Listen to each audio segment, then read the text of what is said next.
Then our first and only agenda item for the work session is a presentation on the open space referendum. So I don't know how, I know you guys had presented us some slides. Certainly, I'm not sure what's the best course for you, but it's your floor. Thank you for allowing us an opportunity to present on this important issue. Two of us will be presenting tonight. That's fine. Myself and Bert Hines, and I'm going to lead off. Okay. Just to kind of get things started, we drew a lot from documents that the township has prepared over the years. They include the 2006 comprehensive plan, the open space plan, a number of other documents that are on the website. We turned to the county and got maps of various kinds. So we've tried to document where all those sources have been throughout this. But if there are questions, ask us. So I wanted to start by, and Tommy, if you can move forward. I wanted to start by a quote coming out of the 2006 Worcester Open Space. And I found it interesting because it talked about our early history and it talked about where we were in 2006. Mm-hmm. And at that time, our township was still reported in the county as having the best agricultural lands in the county itself. So that's something to be proud of, and I'm talking about large expanses of farming. If you could move forward, Tommy, thanks. Another feature that is unique, I think, to Worcester in terms of where we are in the county and what we have is we have an abundance of natural resources, and they include 2 creeks, 2 of which feed into the Perkiomen, and a 3rd which feeds directly into the Schuylkill. We have a lot of woodlands, and I must say that the woodlands that we have, some of them adjoin Evansburg State Park. So I'm making a comment about that because from studies that have been performed, we know that large stretches of woodlands, over 500 acres, and that would be over 500 acres, help to preserve bird populations and other fauna, I guess I'd call it. But those are important. We also have, can you go back one time, Tommy, one more time? Okay, back slide. So in addition to that, we also have a number of historic properties, and we've done a pretty good job of trying to preserve those historic properties when it's been possible. And probably the most notable one is Peter Wynn's farmstead. I think we're all very proud of that. And finally, we still have agricultural going on in this township, and we have a very active equestrian group of people who enjoy horse riding and all that goes with it. Okay, if you can go forward. So how have we done this? Well, state, county, township, and private partners have worked together for many decades to preserve Worcester's special features. And a couple of examples are listed in the picture here. Mm-hmm. Next slide. And when we look at what we've done, we've been able to gain some tangible benefits. Now, back in 2019, Friends of Worcester funded a study called a Return on Environment Study. It was a new way of looking at the benefits gained through preserving open space and all that that represents. And what it did was it quantified the financial impact of preserving open space. So not just the quality of life issues with the natural beauty, scenic vistas, areas to have recreation and so forth, but it actually looked at quantifiably how much money did it end up saving the township.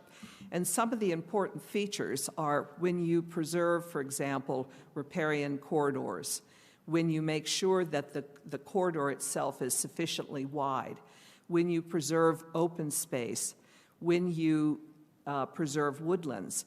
These areas have a positive benefit on recharging our water system, on helping us manage stormwater, which we seem to have more and more of lately, of doing a number of things that if we didn't have those natural resources, we'd have to pay for it as a township.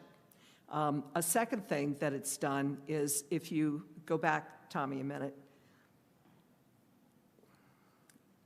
in addition to that, by preserving open space and by being very strategic about how we develop, We also limit the pressure on the township for municipal services. We limit some of the pressure on the school district for expanding capacity for students. We limit the pressure on our fire department. And we probably can delay, I don't know how long, but delay perhaps our own police department at some time, or a shared police department. So there are a number of real tangible benefits that make this an important effort with real savings. And finally, we create a more attractive place to live. That study has documented over and over, and you only have to look into Chester County for examples, for that open space equates with higher real estate values. So property values are maintained when you do things strategically and you preserve open space. Thanks, Tommy. Forward. You skipped one. Okay. So for many, many years, the motto in Worcester is keep Worcester green. We've had individuals make outright gifts.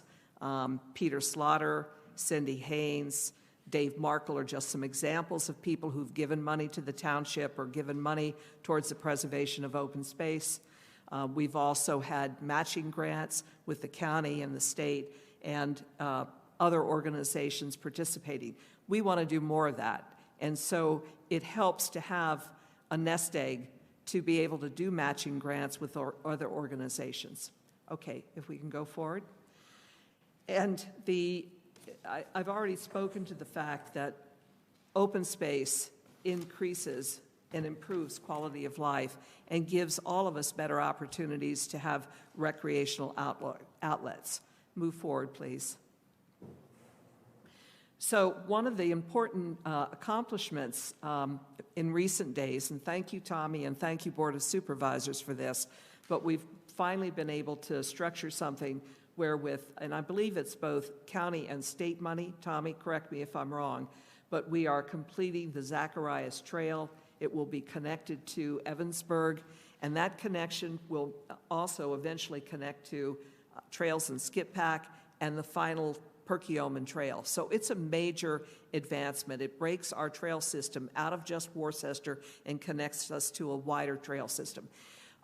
Just to make a statement, money raised through a referendum is not just to be used for purchasing easements or outright purchase of land. It can go to create trails. It can go to maintain open space. So there are a lot of aspects for that money in terms of improving things here in Worcester. Okay, so to do this, to move forward in terms of having dedicated funds for open space that go beyond just what a state or a county is willing to provide, back in, I'm trying to think, when was this? It's on the next slide. But basically, there was a law passed that permitted townships to place on a ballot open space referendum and allow their voters in their township to decide, did they want a small tax so that they could create a dedicated fund for open space. Go ahead and move forward. And one of the things that I wanted to mention, these are just a couple of more examples, but as we look at the open space successes in the township, one of the ones that I think was pretty special is related to the Heiser Field, which is adjacent to our building right here. Mm-hmm. And that Heiser Field, if you look at the, you're going to have trouble seeing it, but if you look at the math, what you'll see is that there are a number of organizations that participated in funding that, the township being one. There was matching funds coming out of the county. By the way, the Heisers themselves donated something like $73,000 towards that. The appraised value was higher than what we actually got it for and preserved it for. Move forward. So this is the act I was talking about. It's Pennsylvania Act 153, passed in 1996, and it allows municipalities to put open space on the ballot before voters. Mm-hmm. It gives voters a chance to decide, do we want a small tax in order to create a fund, a dedicated fund that can be used to acquire, preserve, and maintain open space and related activities. I'm going to turn it over to Bert now. Okay, thank you. You're welcome. And it's on. The pointer's on. Thank you. Yep, you're welcome. Good evening, everyone. Okay, the first thing that comes to my mind is, why now? Well, there are a lot of things going on in Worcester right now. Up on the slide, you'll see, we're in the midst of updating our comprehensive plan. We've got a supervisor election this year, also looking at the leadership of the township. And we have folks in the township being asked to think about what's important to them. This past summer, and maybe you can hear me better without this, this past summer, a large group of residents were sent a survey in preparation for the comprehensive plan, asking them what matters to you, trying to get community input, and I commend that effort.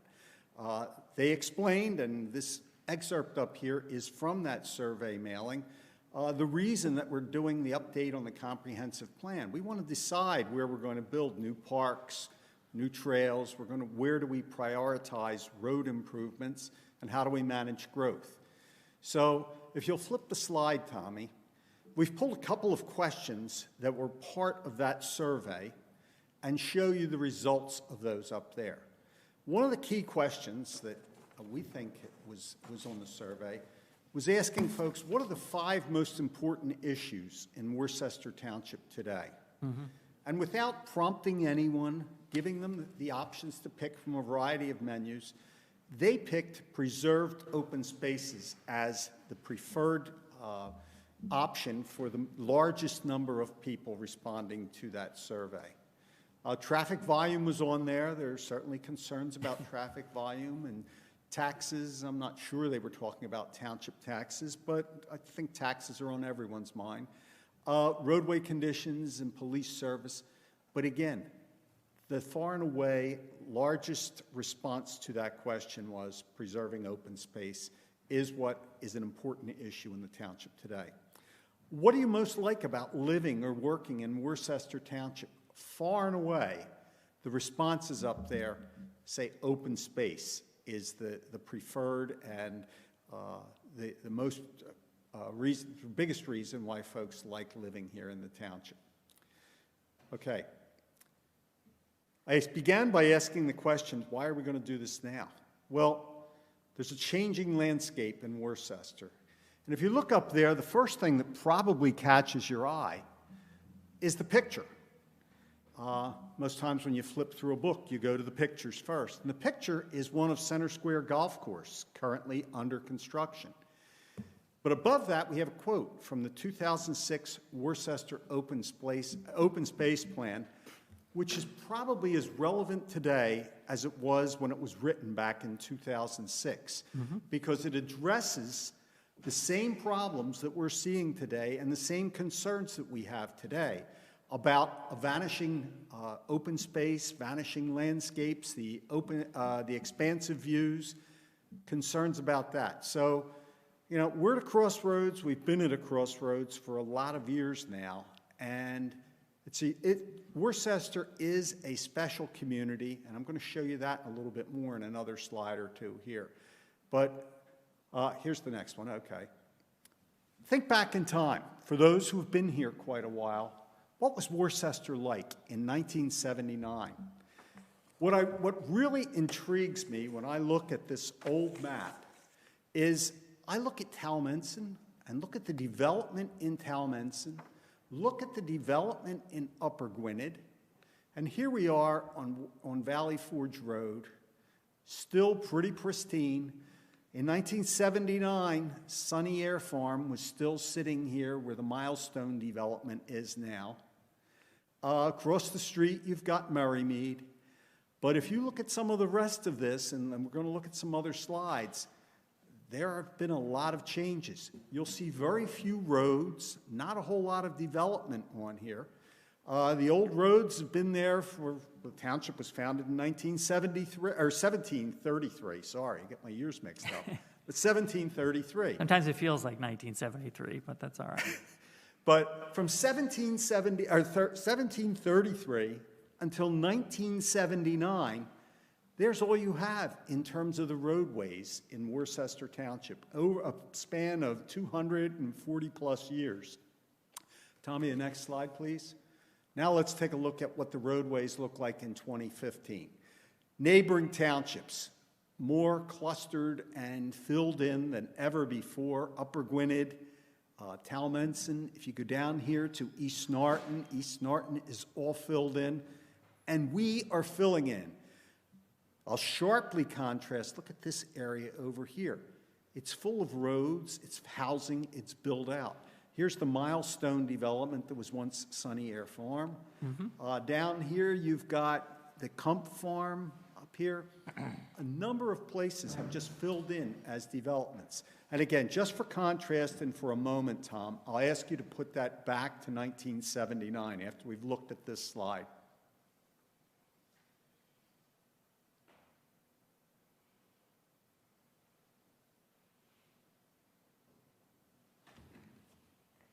Go ahead, Tommy. Anytime you can go back to 79. I'm going to bounce back and forth. I'll probably drive you crazy, but I apologize for it in advance. Again, such a sharp contrast from 79 to 2015, a span of 35 years. Okay, Tommy, let's move ahead to the second slide after this. Next, let's look at land use. It's in the packet, but it's a little bit hard to read in the packet. The color coding up here makes this a whole lot clearer if you can see it. But what I'll call your attention to in 2005, whoops, there's my pointer. Look at all this green. Open space here. Here is the golf course that I previously mentioned. Back in 2005, it was a golf course. There's a lot of green areas up through here yet in the center of the township. There's green here and here. You know, this one right here, this is used to be the Heist Farm. I think it's Mascaro's farm now here on Valley Forge Road. Again, looking over here, looking up here, that was 2005. Now, the gold represents residential. I don't think they got it quite right in 2005 when I look at this, because that was the Kump Farm right there. And that wasn't developed at that time. I know some other places on there that are shaded in gold and really should have been green. But I want you to get the overall gist of the map and the picture. Commercial and office areas, we all know there's not a lot of commercial in here, and most of it is concentrated right here in Fairview Village. And then you have your industrial area over here. That's the Ford plant back in 2005. All right, Tommy, let's jump ahead and take a look at 2020's land use map. All of these circles show developments that have been done since that period of time. And we've labeled it by showing the development and how many lots or how many homes were in each one of the developments. 8 here, 250 on the golf course, 47 down here on the Kump Farm, 39 down here on Whitehall Road on the old Lauman property. The preserve at Worcester is on Jimmy Glasgow's old farm. And in Kibble House Farms, another 15 homes, but 15 here, 39 there. It's all adding to less open space, more traffic, more pressure on the services that the community has to provide. So Tommy, we'll jump ahead. The next question that comes to mind is, what are other areas, what are other communities in this area doing? I mean, we keep talking about Worcester, and we're a little bit of an island, but what are the other communities in the county and in neighboring counties doing? Again, the map on the screen makes it much easier because of the coloration than what you're able to see in the packet. So let me point out a few things. First of all, we have Bucks County over here. Here's Worcester, or Montgomery County here, Worcester in the middle, highlighted in the middle. And then over here we have Chester County. And you'll see a lot of yellow in Chester County, but there's even a lot more green. Where you see green, they use earned income taxes to create a dedicated source of income funding for open space. Where there's yellow, the county has a plan, and the county has something in place, and you'll notice that, yes, Philadelphia has a plan for some open space.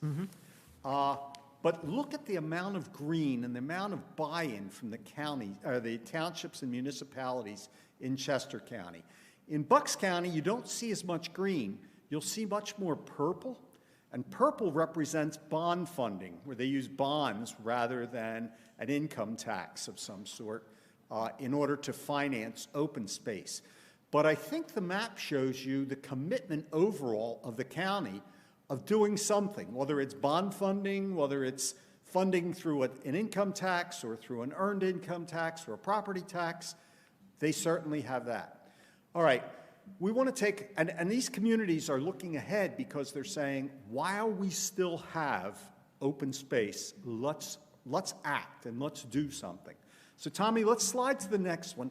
Let's look just a little closer here to Montgomery County. And let's look here. We've got Upper Pottsgrove in green, New Hanover Township in green. You've got Perkiomen Township here. You've got Lower Salford most recently. You have Skippack Township. And then you have Worcester. It's kind of, we're falling in that line. And I don't want to forget Franconia Township up here. And White Marsh Township down here. And over here, you're going to see Upper Merion. And Upper Merion has they have a combination of bond funding and property tax that they use.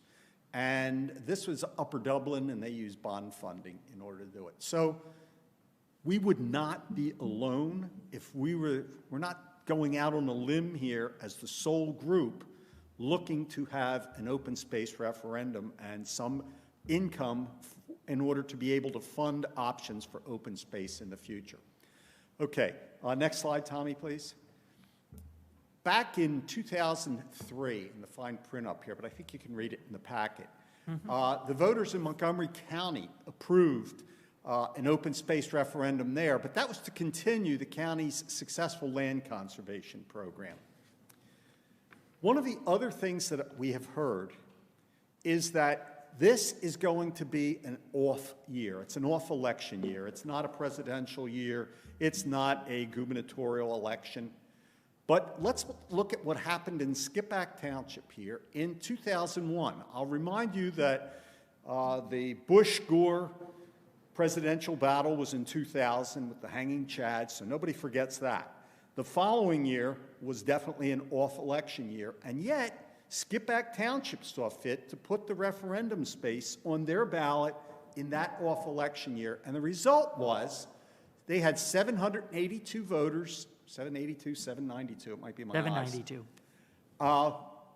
Voting for it, and they had 591 against. So it passed with a total of 1,383 voters, which, when they talk about 100% there, that's all of the people who voted, but that was by no means all of the people in Skippack Township. So here we have a neighboring township who passed this in an off-election year and has since been benefiting for 20 years now from the income coming in from that open space fund, and it's enabled them to do some other things that if we have time, I'll talk about those as well. So go ahead to the next slide, please, Tommy. Something got lost there. We had a picture of the Zacharias Trail near Green Hill Road and Mount Kirk Avenue's park sign there, because these are examples of past leadership in the township, putting together, finding space to put in parkland, making sure that the people who live in this section of the township over here have a nearby park.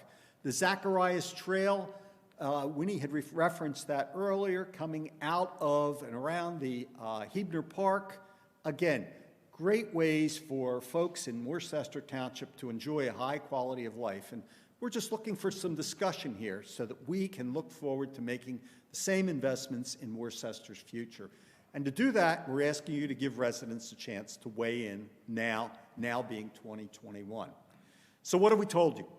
Going back to when Winnie started, she showed you a picture, an initial picture of a farm down on Hollow Road, the old Lenhart farm, now owned by the township, and part of it is incorporated into Huebner Park. But we've looked at some of the history and the rural roots of the township, and we've heard that, yes, we want to keep Worcester green as long as we can.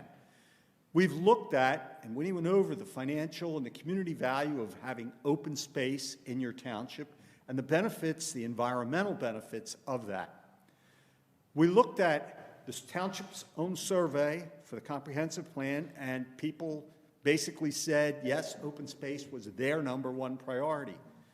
And then we looked at 1979 and 2015 or 2020, and we saw the accelerated growth that has gone on in that period of time in this township. And if we don't act soon, this same pace of growth is going to continue. The growth and the bulldozers that you see on Whitehall Road, on Skipback Pike, on the golf course, and down on the old Lauman farm, those bulldozers are only going to move to more of the township if we don't move to protect some open space. And it's just accelerating. In the last 2 decades, it's really accelerating. And we've shown you that we are not alone, that neighboring townships have said, yes, this is something worthy of having a tax. And so, Tommy, can you just go back to that one more minute?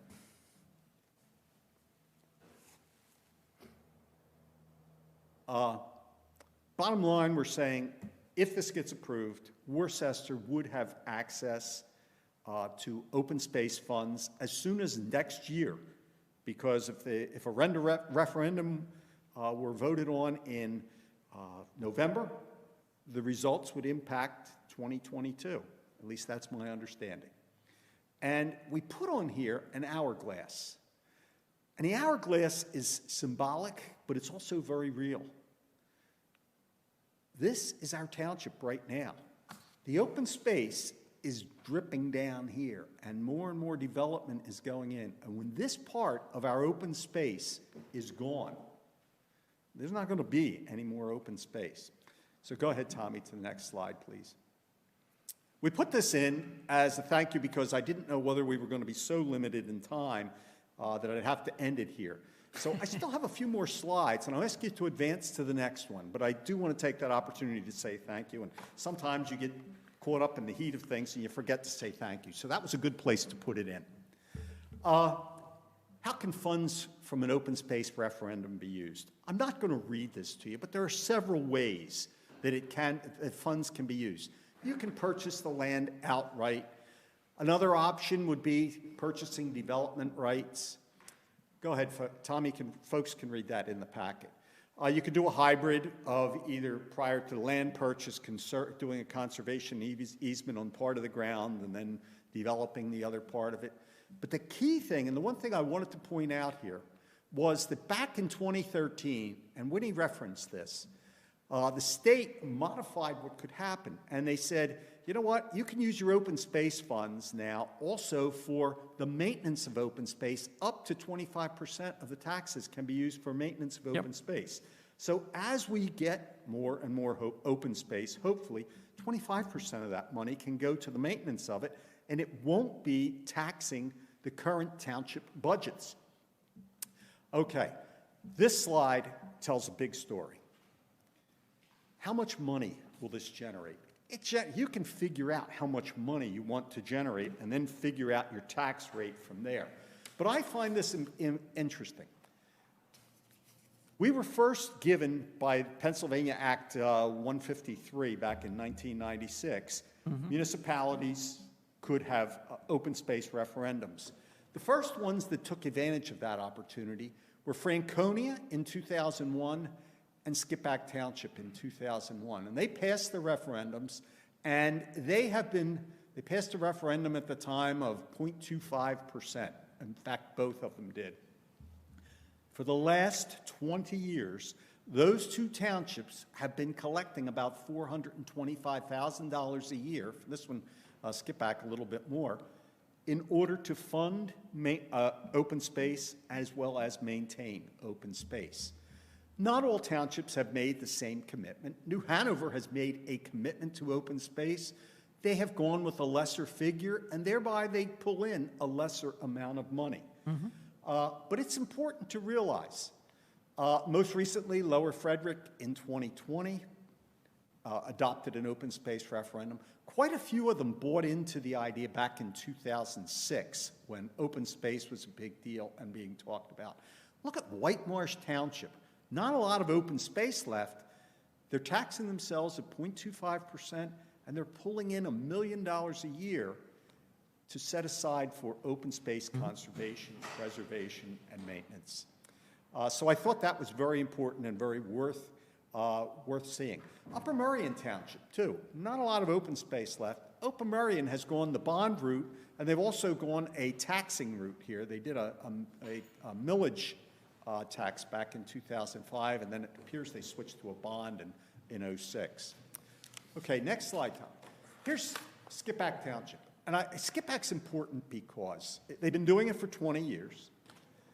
Most folks say, what does 0.25% mean? Well, an easy way to think about it, it's 0.25% on $100,000 of income makes the numbers nice and round. It's $250 out of every $100,000 of earned income. And again, they're using the earned income tax.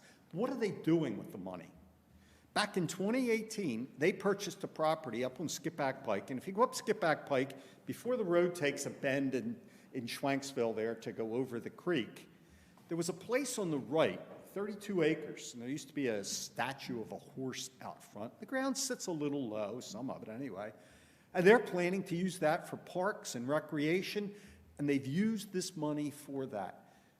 When the opportunity came up, Skippack Township had the money to be able to go in and buy up space, open space for perpetuity.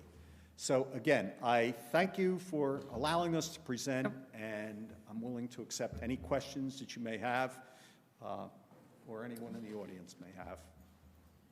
Well, we don't have a lot of time. We actually needed to wrap up around 7:15 because we have an executive session matter and things we need to do.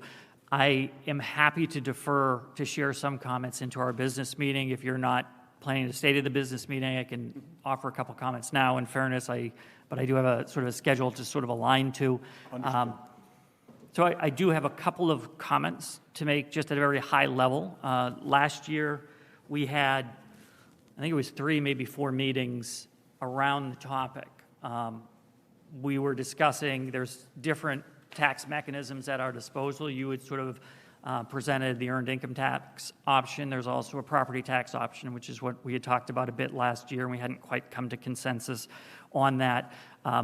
There's elements in terms of a bond that ultimately we have the capability to exercise a bond at any point in time as well that doesn't even need a referendum. Ultimately, there's mechanisms that, I mean, the good news is that this township has a long history of stepping up and putting money towards open space when those opportunities present themselves. So I'm comfortable in a lot of ways that some of the stuff that you shared, in all candor, we could today, if there was 32 acres that came to us and we felt was the right move to make, today we can write that check today. We're very, very fortunate that we have capital to do those things. That doesn't mean you don't do the referendum. It's not, it's not an all or nothing scenario, but we're fortunate that we have those capabilities. We hadn't come to all the answers. Jim made some comments. I had wrote some notes. I do have a valid concern from my perspective in doing things in an off-year election.